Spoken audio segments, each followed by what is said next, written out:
नमस्कार, बहुत स्वागत है आपका किसान तक में। मैं हूं आपके साथ संध्या बेस्ट।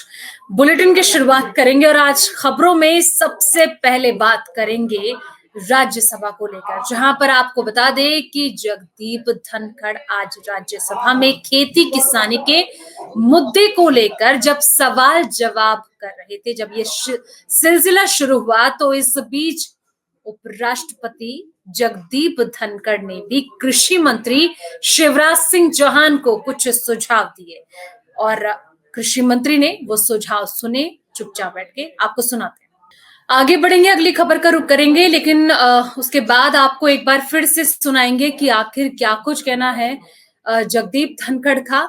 अगली खबर का रुख करेंगे, लेकिन आपको बता दें कि जिस तरीके से रणदीप सिंह सुरजेवाला ने जिस तरीके से बयानबाजी का दौर ये देखने को मिला, और कई तरह की बयानबाजी हमने देखा राज्यसभा में, कृषि को लेकर, किसानों के मुद्दे को लेकर बयानबाजी का ये दौर देखने को मिला। और इस बीच सबसे पहले खबर का ही रुख करते हैं। जिस तरीके से मैंने कहा था कि उपराष्ट्रपति जगदीप धनखड़ ने जब कृषि मंत्री को कुछ बताने की, कुछ सुझाव देने की कोशिश करी, खासतौर पर किसानों के मुद्दे को लेकर, तो उन्होंने क्या कुछ कहा, ये सुनाते हैं। कृषि में तकनीकी का बहुत बड़ा योगदान है और कृषि उपकरण जितने तकनीकी रूप से सर्वश्रेष्ठ हों किसान के पास, उससे कैसी खेती पर अच्छा प्रभाव पड़ेगा। अक्सर ये देखा गया है, खासतौर ट्रैक्टर के मामले में, कि किसान ये भावना रखता है कि मैं उस ट्रैक्टर को तब तक चलाता रहूं जब तक वो चल रहा है, चाहे कानून में उसकी समय अवधि 10 वर्ष की हो। तो किसान को इस बात के लिए जागरूक किया जाए कि कृषि उपकरण में सरकार सबसे ज्यादा सब्सिडी देती है और जो नया ट्रैक्टर आता है वो फ्यूल कंजम्पशन में भी ठीक है और बाकी उपकरण भी अच्छी तरह से लग सकते हैं। तो इसके लिए मुझे लगता है कि एक भावना फैलाने की आवश्यकता है, क्योंकि कुछ लोग ये धारणा लिए बैठे हैं कि हमारे ट्रैक्टर को कानून की तरह जो रुकना चाहिए उसको रोकोगे तो हम ट्रैक्टर को सड़क पर ले आएंगे।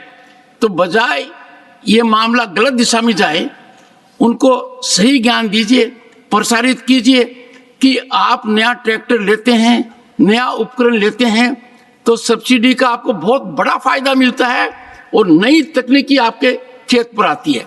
इस और कुछ करना चाहिए, मैंने अखबारों में ये देखा है। खबरों में आगे बढ़ लेते हैं, अगली खबर का रुख करते हैं। बता दें कि लगातार किसानों के मुद्दे पर कृषि मंत्री शिवराज सिंह चौहान ने आज विपक्ष के सवालों के जवाब दिए। इस दौरान शिवराज सिंह चौहान ने सबसे पहला हमला कांग्रेस सांसद रणदीप सुरजेवाला पर बोला। क्या कुछ उन्होंने कहा, सुनाते हैं। ठगी किसने की? माननीय उपसभापति जी, कांग्रेस के डीएनए में ही किसान विरोध है, मैं ये कहना चाहता हूं। ये आज से नहीं, प्रारंभ से ही कांग्रेस की प्राथमिकताएं गलत रही है। हमारे प्रथम प्रधानमंत्री स्वर्गीय पंडित जवाहरलाल नेहरू जी, मैं उनका आदर करता हूं, लेकिन भारतीय परंपरा खेती के बारे में उसका निर्वाह नहीं किया। रूस गए, वहां से एक मॉडल देख के आए और कहा कि रूस का मॉडल लागू करो। भारत रत्न चौधरी चरण सिंह जी ने कहा यह नहीं हो सकता, भारत की कृषि की परिस्थितियां बिल्कुल अलग है। प्राथमिकताएं गलत थी उपसभापति जी। 17 वर्ष तक उन्होंने प्रधानमंत्री जी के पद को सुशोभित किया, लेकिन तब क्या होता था? अमेरिका से PL480 चढ़ा हुआ लाल गेहूं भारत को खाने पर विवश और मजबूर होना पड़ा। माननीय उपसभापति जी, स्वर्गीय इंदिरा जी के समय, मुझे अच्छी तरह याद है, हम छोटे थे, उस समय किसानों से जबरदस्ती लेवी वसूली का काम होता था। जबरदस्ती लेवी वसूली जाती थी। अगर 2 क्विंटल भी है तो 1 क्विंटल दे के जाओ। बिंडे खोद दिए जाते थे, रखा हुआ अनाज उठा लिया जाता था। उनको याद भी आए तो शकुनी याद आए। शकुनी, चौपड़, चक्रव्यूह, और इन सारे शब्दों का संबंध है अधर्म से। जाकी रही भावना जैसी, प्रभु मूरत देखी सुनत ऐसी। शकुनी मतलब छल, धोखे और कपट के प्रतीक थे। चौपड़ में तो धोखे से ही हराया गया था। और चक्रव्यूह मतलब फेरवार नहीं, घेर के मारना। अब कांग्रेस को क्यों चक्रव्यूह, सकनी, चौपड़ ये याद आते हैं? माननीय उपसभापति जी, जब महाभारत काल में हम जाते हैं तो हमें तो भगवान श्री कृष्ण याद आते हैं। यदा यदा ही धर्मस्य ग्लानिर्भवति भारत अभ्युत्थानम धर्मस्य तदात्मानं सृजाम्यहम् परित्राणाय साधूनां विनाशाय च दुष्कृतां धर्म संस्थापनार्थाय संभवामि युगे युगे। हमको तो कन्हैया याद आते। जब जब धर्म की हानि होगी, अधर्म बढ़ेगा, पाप बढ़ेगा, अत्याचार अनाचार बढ़ेगा, तब तब धर्म की रक्षा और अधर्म के नाश के लिए मैं बार बार आऊंगा, ये भगवान श्री कृष्ण ने कहा था। देश भर के मौसम को लेकर बातचीत कर लेते हैं। कुछ तकनीकी खामी के चलते कुछ वीडियो प्ले नहीं हो पा रहे हैं, तो ऐसे में उन्हें प्ले करने की कोशिश करेंगे। लेकिन बात कर लेते हैं देश भर के मौसम को लेकर। बता दें कि लगातार दिल्ली एनसीआर में बारिश का दौर जारी है और आपको बता दें कि झमाझम बारिश से इस वक्त दिल्ली एनसीआर में जल भराव की स्थिति देखने को मिल रही है। लेकिन इस बारिश का अलर्ट अगले 5 दिनों तक यानी कि 5 अगस्त तक देखने को मिलेगा। लगभग 3 दिन और भारी बारिश हो सकती है। वहीं अगर पहाड़ी क्षेत्रों की बात की जाए तो खास तौर पर उत्तराखंड और हिमाचल प्रदेश में भारी बारिश का रेड अलर्ट जारी किया गया है। और ऐसे में आपको बता दें कि बाकी राज्य भी हैं जहां पर झमाझम बारिश के चलते बाढ़ जैसे हालात हो गए हैं। नदी उफान पर है, कई लोग फंस चुके हैं, कई लोगों के लापता होने की खबर है। और इस बीच आपको सुनाते हैं कि मुख्यमंत्री योगी आदित्यनाथ का क्या कुछ कहना था।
पूरे देश भर में जिला और ब्लॉक स्तर पे देश भर में मार्च होंगे और उस ट्रैक्टर मार्च की जो हमारी जो मुख्य मांग रहेगी कि जो एमएसपी गारंटी कानून है जिसको लेके सरकार बिल्कुल भी गंभीर दिखाई नहीं देती।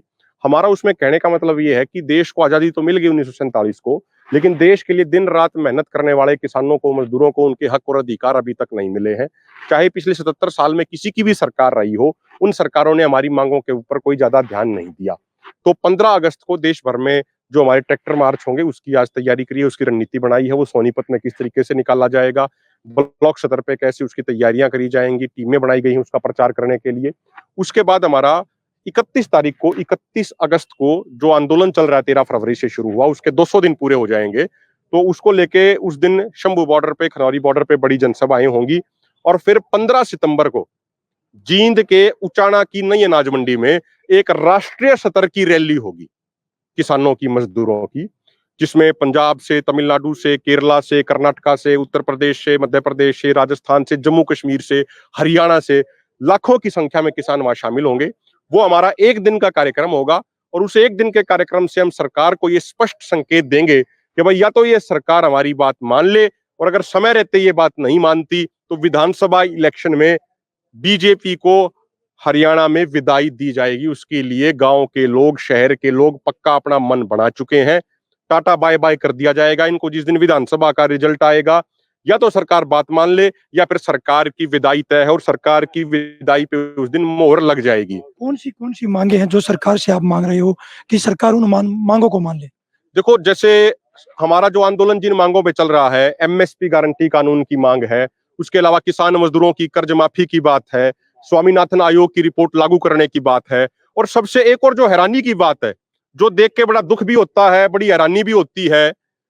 हमें एक बात समझनी चाहिए कि आजादी का जब आंदोलन चल रहा था, उस समय जनरल डायर ने भारत के लोगों पे जलियांवाला बाग में गोलियां चलाई थी और भारत के लोगों की मृत्यु हुई थी। उसके बाद जनरल डायर को मेडल दिए गए थे, उसको सरोफे दिए गए थे, उसको सम्मानित किया गया था। अब उसके बाद देश के इतिहास में पहली बार हो रहा है, इस किसान आंदोलन 2 के दौरान 13, 14 और 21 फरवरी को पुलिस के जिन अधिकारियों ने। आगे बढ़ते हैं, अब आपको वो बयान सुनाते हैं जो उत्तर प्रदेश के मुख्यमंत्री योगी आदित्यनाथ ने कहा किसानों को लेकर कि किस तरीके से किसानों के मुद्दे पर सरकार लगातार काम कर रही है। सुनिए। चर्चा हो चुकी है और वास्तव में जब सुविधा मिलती है तो लोगों की इच्छा होती है कि इसमें और वृद्धि हो और अच्छा मिले। ये मनुष्य की वृत्ति भी होती है और होना भी चाहिए, उसका अधिकार भी होना चाहिए कि समय के अनुरूप हम भी आगे बढ़ सके। और इसको लेने के लिए प्रदेश सरकार में बार बार होती है कि आप क्या कर रहे हैं। इसके दोनों से तीनों क्षेत्रों में हम लोगों ने काम किया, पावर जनरेशन के लिए, उसके ट्रांसमिशन के लिए और उसके डिस्ट्रीब्यूशन के लिए। तीनों पर सरकार का ध्यान है, तीनों को एक साथ हम कार्य करने जा रहे हैं। अगले कुछ वर्षों के अंदर 8,000 मेगावाट की नई बिजली प्रदेश के अंदर थर्मल पावर के रूप में उत्तर प्रदेश के अंदर पावर कारपोरेशन और उसके जो साथ जो है पीपीए हैं उसके माध्यम से हम लोग यहां उपलब्ध कराने जा रहे हैं। लेकिन हम समय की मांग से, हमें समय से 10 कदम आगे बढ़ने की वृत्ति हमारे पास होनी चाहिए। जितना बड़ा निवेश हमारे पास है, जितनी बड़ी आबादी है, क्योंकि जब हम लोग आए थे 2017 में 1,21,000 मजरे ऐसे थे या गांव ऐसे थे जिनमें बिजली कभी पहुंची ही नहीं थी। हम लोगों ने बिजली वहां पहुंचाई। 1,76,00,000 परिवार ऐसे थे जिन्होंने कभी बिजली देखी नहीं थी, उनको निःशुल्क बिजली के कनेक्शन भी दिए। 14 लाख से अधिक किसान ऐसे थे जिनके ट्यूबवेल के कनेक्शन तो थे, बिजली भी आती थी, लेकिन बिजली के बिल वे नहीं पे कर पा रहे थे। हमने अप्रैल 2023 से सरकारी ट्यूबवेल के साथ साथ निजी ट्यूबवेल के जो कनेक्शन उस समय दिए गए थे, इनके लिए धनराशि का प्रावधान करके उसके बिल को माफ कर दिया है और सबको एक व्यवस्था कर दी है कि वहां से कोई बिजली नहीं देगा। हाँ, पिछला जो बकाया है उसके लिए ओटीएस की स्कीम विभाग लेके आएगा और मैं चाहूंगा कि लोग उसको अगर दे देंगे तो हमें अच्छा होगा कि इन ट्यूबवेल को हम सोलर पैनल के साथ जोड़ देंगे तो परमानेंट उनको बिजली की एक व्यवस्था, उनके लिए एक मैकेनिज्म बन जाएगा।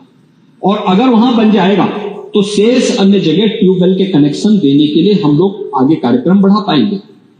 बहुत सारी चीजें यहां पर आई, जैसे सरयू नहर राष्ट्रीय परियोजना। मानी जी, आप जानते हैं ये योजना 1972-73 में बनी थी।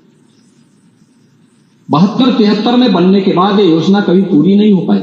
जिस समय योजना की पीपीआर बनी थी, योजना आयोग ने उस समय जब बनाई थी, उस समय इसकी लागत थी 100 करोड़ और यह 2017 तक आधी अधूरी थी। एक भी बूंद पानी कहीं नहीं जाता था। इस योजना पर हम लोगों ने मिशन मोड पर काम किया, लैंड एक्वायर किया और लैंड एक्वायर हमने चटबंदी की प्रक्रिया को इंतजार किए बगैर लैंड एक्वायर किया, उसकी धनराशि दी, प्रधानमंत्री जी से बातचीत की, प्रधानमंत्री जी ने प्रधानमंत्री कृषि सिंचाई योजना के माध्यम से इसमें धनराशि उपलब्ध करवाई। और मुझे बताते हुए प्रसन्नता है कि सरयू नहर राष्ट्रीय परियोजना को 2021 में प्रधानमंत्री जी ने लोकार्पण कर दिया है। 14 लाख हेक्टेयर भूमि को इसके माध्यम से सिंचाई की सुविधा आज नेपाल से सटे हुए जनपदों को आपके बहराइच से लेकर के बहराइच, बलरामपुर, श्रावस्ती, गोंडा से लेकर के सिद्धार्थनगर, बस्ती, महाराजगंज, संत कबीर नगर, गोरखपुर, इन सभी जनपदों को सिंचाई की सुविधा इसके माध्यम से प्राप्त हुई है। शेष नहर के बाद जो उसके मूल और उप नहर बनने हैं उस पर कार्य चल रहे हैं और वो भी मेरा अनुमान है कि विभाग इसको भी पूरा कर लेगा और हम इसके माध्यम से बेहतरीन सिंचाई की सुविधा उस क्षेत्र के लोगों को उपलब्ध करवा देंगे। यह कार्य वहां पे हुआ है। अर्जुन सहायक परियोजना हो या बाण सागर की परियोजना हो ये सभी को अगर देखेंगे तो पिछले 7 वर्ष के अंदर हम लोगों ने प्रदेश के अंदर लगभग 22 लाख हेक्टेयर लैंड को। तो फिलहाल इस बुलेटिन में इतना ही। बाकी तमाम खबरों के लिए आप देखते रहिए किसान तक।